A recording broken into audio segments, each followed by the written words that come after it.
vitamin D and fibroids. There's a link, believe it or not. And what better way to talk to you about fibroids than the operating room? I actually just took out a great fibroid. So vitamin D levels have correlated in recent studies with fibroids, and patients who have higher vitamin D levels, which you get by taking vitamin D or being exposed to the sun, had less fibroid disease than patients who have lower vitamin D levels. So I'm sure you saw the video, prior video, and that video was sent to me by a member of our tribe who thought I might be interested in knowing the link between vitamin D and fibroids. All right, so I'm going to reference two posts, okay? This first post here is from 2017. 2017 was how many years ago? 7 years ago. And this was a post I made on my Fibroid Solutions page, as you can see the date. And in that post, I spoke about the link between vitamin D and uterine fibroids. And then this particular post is one of the posts on this Useful Herbs page that I did in 2019 that I managed to pull up. I've done so many posts, but you know, I couldn't find them. My page is cluttered with a lot of information. So for some reason, I couldn't pull up the others, but I did this one. And yeah, so it's something that I've actually been posting about for years. It's nothing new.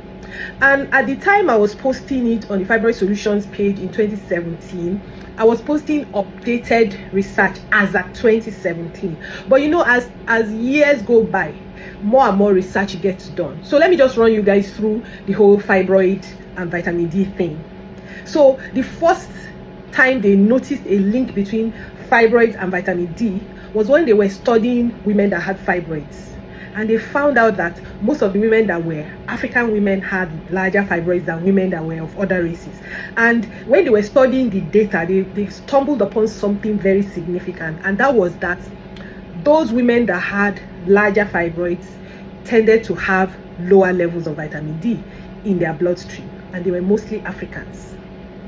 So, of course, subsequent research started going on. So some of the research that people do is in vitro studies, that is test tube studies in the laboratory.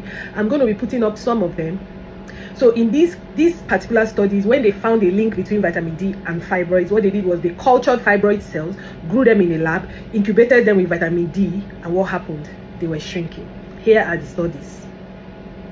All right, so from there, when you're doing research like this, it's in stages, right? So first of all, you do the research in vitro with cells, and then you move on to an animal, and then you move to human beings. That's how research is done. So they took it onto animal models. They used the rats. For those people who remember Are You a Rat series, pay attention. Now they used the rats, made the rats grow fibroids in their womb, and then they gave those rats vitamin D. And here are two studies where the vitamin D made the fibroids in the rats' wombs to do what? To shrink. Now, for those people that disprove animal studies, especially rat studies, it is one of the most nonsensical notion I've ever come across. Because there are certain studies that you cannot use human beings for, and the rats are excellent.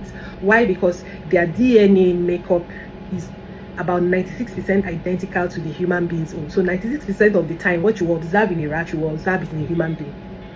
Note that. Now, because they were successful in doing it in the rats, and because vitamin D is a popular over-the-counter safe substance to use, they took it onto human beings. But in the case of the human being, the human trials, they did not induce fibroids in the human beings, unlike in the rats. Please note that the reason why they use one of the reasons why they use rats for a lot of studies is because you can induce disease in them, but you cannot do that in human beings. That would be unethical. So they simply recruited women that already had fibroids, and they started giving them vitamin D, and lo and behold, shrinkage, as you can see from the screenshots. I will put all the references in the caption of this video so you guys can look up the references and read them up. Now, for those people that say that animal studies are a waste of time, do you see that the same thing that was observed in the rats with the vitamin D was also observed in human beings? Do you see? So do you see the reason why you can never ever throw these kind of studies away and say, are you a rat? Yeah, I've seen a lot of ridiculous things in my life, but that one was one of the most ridiculous ones I've ever seen. So vitamin D is vital if you want to avoid fibroids. Very vital. Okay, I have used it successfully in my practice to shrink fibroids. So as an African woman, if you want to avoid fibroids, or at least make sure that your fibroids don't grow too big, do not become vitamin D deficient. Now, here are some mechanisms. I'm going to put that in the caption. There are so many different mechanisms that they've discovered as to how vitamin D works, and I'm putting them in the caption because to explain them will make this video much longer than it should. If you have any questions, please reach out to me. And I want to say a special thank you to the person that sent me the initial video. And I also would like to encourage people to possibly put on post notifications, because I post a lot.